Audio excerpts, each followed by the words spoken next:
ಮದುವೆಯಾಗಿದ್ರೂ ಪರಸ್ತ್ರೀ ಮೇಲೆ ಪುರುಷರು ಆಕರ್ಷಿತರಾಗೋದು ಏಕೆ? ಮದುವೆ ಎನ್ನುವುದು ಪವಿತ್ರ ಬಂಧ ಎಂದು ಭಾವಿಸಲಾಗಿದೆ. ಹೆಣ್ಣು ಹಾಗೂ ಗಂಡು ಇಬ್ಬರೂ ಪ್ರಾಮಾಣಿಕರಾಗಿದ್ದು ಸಂಸಾರ ನಡೆಸಿದರೆ ಬದುಕು ಸ್ವರ್ಗವಾಗುತ್ತದೆ. ಆದರೆ ಕೆಲವೊಮ್ಮೆ ಪುರುಷರು ಮದುವೆಯಾಗಿದ್ರೂ ಬೇರೊಬ್ಬ ಮಹಿಳೆಯ ಸಹವಾಸವನ್ನು ಮಾಡುತ್ತಾರೆ. ಇದರಿಂದ ಮದುವೆಯಾದ ಹೆಣ್ಣಿನ ಬದುಕು ಹಾಳಾಗುತ್ತದೆ.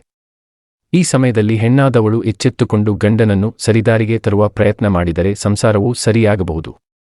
ಆದರೆ ಗಂಡನ ಮನಸ್ಸು ಬೇರೆ ಹೆಣ್ಣಿನತ್ತ ಆಕರ್ಷಿತರಾಗಲು ಚಾಣಕ್ಯನು ಈ ಕೆಲವು ಕಾರಣಗಳನ್ನು ನೀಡಿದ್ದಾನೆ. ಸಣ್ಣ ವಯಸ್ಸಿನಲ್ಲಿ ಮದುವೆಯಾಗುವುದು ಕೂಡ ಪತಿ ಪತ್ನಿಯ ನಡುವಿನ ಸಂಬಂಧವನ್ನು ಹಾಳು ಮಾಡುತ್ತದೆ.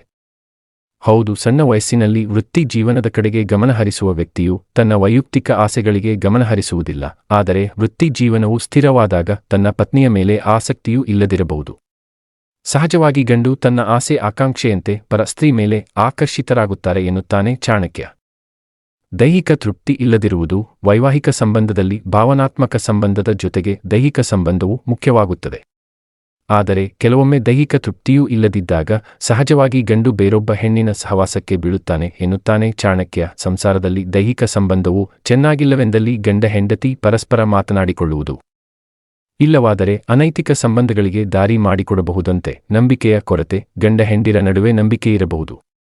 ಸಂಬಂಧದ ಜೀವಾಳವೇ ಈ ನಂಬಿಕೆಯಾಗಿರುತ್ತದೆ. ಒಬ್ಬರಿಗೆ ಇನ್ನೊಬ್ಬರ ಮೇಲೆ ನಂಬಿಕೆಯಿದ್ದರೆ ಸಂಬಂಧವು ಪ್ರಾಮಾಣಿಕವಾಗಿರುತ್ತದೆ. ಒಂದು ವೇಳೆ ಪತ್ನಿಯಾದವಳು ಪತಿಯ ನಡವಳಿಕೆಯ ಬಗ್ಗೆ ಸಂಶಯ ಪಡುತ್ತಿದ್ದರೆ ಇದರಿಂದ ನೊಂದು ಅನೈತಿಕ ಸಂಬಂಧವನ್ನು ಹೊಂದುವ ಸಾಧ್ಯತೆಯೇ ಹೆಚ್ಚು ಎಂದು ಹೇಳುತ್ತಾನೆ ಚಾಣಕ್ಯ. ಪೋಷಕರಾಗುವುದು. ಬಹುತೇಕ ಸಂಸಾರದಲ್ಲಿ ಪೋಷಕರಾಗುವವರೆಗೂ ಪ್ರೀತಿಯೂ ಹೆಚ್ಚಿರುತ್ತದೆ. ಆದರೆ ಮಗು ಹುಟ್ಟಿದ ಬಳಿಕ ಪುರುಷರು ತಮ್ಮ ಹೆಂಡತಿಯಿಂದ ದೂರವಾಗುತ್ತಾರೆ. ಇಲ್ಲಿ ಪತ್ನಿ ಗಂಡನ ಯೋಗಕ್ಷೇಮದ ಬಗ್ಗೆ ಗಮನಹರಿಸುವುದು ಕಡಿಮೆಯಾಗುತ್ತದೆ.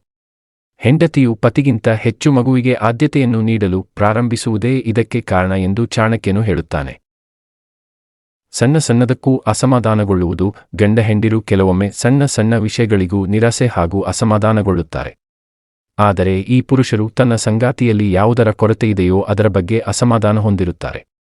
ಪತ್ನಿಯಲ್ಲಿ ಒಳ್ಳೆಯದನ್ನು ಹುಡುಕುವುದನ್ನು ಬಿಟ್ಟು ಬಿಡುತ್ತಾರೆ. ಚಾಣಕ್ಯ ಹೇಳುವಂತೆ ಈ ಅಸಮಾಧಾನವೇ ಪುರುಷರು ಬೇರೆ ಮಹಿಳೆಯರ ಮೋಹಕ್ಕೆ ಬೀಳಲು ಕಾರಣವಾಗುತ್ತದೆಯಂತೆ.